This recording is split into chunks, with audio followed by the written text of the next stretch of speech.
వారికి పుట్టినరోజు వేడుకలు నిర్వహించుకుని ఈనాడు పేదలకు అన్నదానం, ఇక అందుల పాఠశాలలో కూడా వారికి ఆహారం అందజేసి, స్కూల్ పిల్లలకి అక్కడ కొన్ని వస్తువులు అందజేసి, కేక్ కటింగ్, అక్కడ పేదలకి వస్త్రదానం, పళ్ళు అందజేయడం జరిగింది. ఈనాడు మరి లోకేష్ బాబు ఒక సమర్థవంతమైన నాయకుడిగా, ఒక పట్టుదలతో, కృషితో, తనంటూ తాతకు తగ్గ మనవుడిగా, తండ్రికి తగ్గ తనయుడిగా ఎన్టీ రామారావు గారు, చంద్రబాబు నాయుడు గారిని కూడా మైమర్పించే విధంగా రేపు రాబోయే కాలంలో భవిష్యత్ తరాలకు ఒక మార్గదర్శకుడిగా, ఒక దిక్సూచిల, ఒక గొప్ప నాయకుడిగా రేపు రాష్ట్రానికి ఎనలేని సేవలు అందిస్తారంటంలో సందేహం లేదని నేను తెలియజేస్తా ఉన్నాను. వారు రాజకీయాలు వచ్చినప్పటి నుంచి కూడా చాలా కార్యక్రమాలలో ఆయన యొక్క ప్రతిభని నిరూపించుకోవడం జరిగింది. రావడంతో డైరెక్ట్ బెనిఫిషరీకి నగదు బదిలీ పథకం డీబీటీ కింద డైరెక్ట్ బెనిఫిషరీ ట్రాన్స్ఫర్ స్కీమ్ కింద తీసుకొచ్చింది కూడా నారా లోకేష్ గారే. అమెరికాలో స్టాన్ఫోర్డ్ యూనివర్సిటీలో చదువుకుని చక్కటి అవగాహన ఈ రాష్ట్రం మీద పెంచుకుని పంచాయతీరాజ్ శాఖ మంత్రిగా ఈ రాష్ట్రంలో అనేక కార్యక్రమాలు ఎవ్వరూ ఎప్పుడూ చేయలేనటువంటి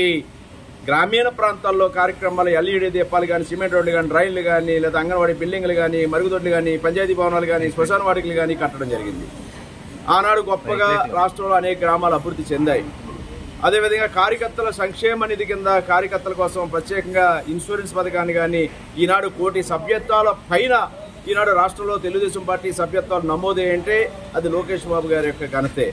ఈనాడు మానవ వనరుల శాఖ మంత్రిగా, ఐటీ మంత్రిగా ఈ రాష్ట్రంలో విద్యా సంస్కరణలు తీసుకురావడంలో ఉదాహరణకి డొక్కా సీతమ్మ గారి పేరు మీద మధ్యాహ్న భోజన పథకాన్ని ఆనాడు రాజకీయ నాయకుల పేరు మీద ఉన్న పథకాలు,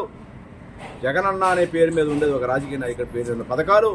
ఈ యొక్క అన్నదానానికి అన్నపూర్ణ, ఆంధ్రప్రదేశ్కి అన్నపూర్ణగా భావించే డొక్కా సీతమ్మ గారి పేరు మీద మధ్యాహ్న భోజన పథకం కానీ, అదేవిధంగా విద్యా వ్యవస్థకే గురువర్యులుగా భావించేటటువంటి ఉపాధ్యాయులకి వండి తెచ్చేటువంటి సర్వేపల్లి రాధాకృష్ణ గారి పేరు మీదుగా మరి విద్యాదీవెన అనే కార్యక్రమాన్ని కానీ, వారి పేర్లు పెట్టడం కానీ, విద్యాపరమైన అనేక సంస్కరణలు తీసుకురావడం కానీ, ఈనాడు పిల్లలు ఎవరు కూడా రాజకీయపరమైన కార్యక్రమాల్లోకి పాలు పంచుకోకూడదు, పిల్లలు చక్కటి విద్యావంతులుగా భావి భారత పౌరులుగా ఉండాలనే ఆలోచనతో మెగా పేరెంట్స్ డే కూడా కండక్ట్ చేయించడం, విద్యాపరంగా సమూల మార్పులు తీసుకురావడం కృషి చేయడం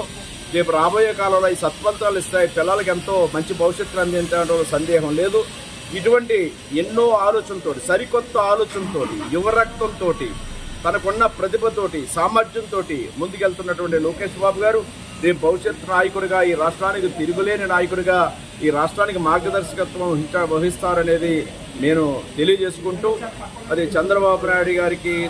ఎన్టీ రామారావు గారికి వండి తెచ్చే విధంగా రేపు భవిష్యత్తులో లోకేష్ గారు ఈ రాష్ట్రానికి సేవలు అందించబోతా ఉన్నారు.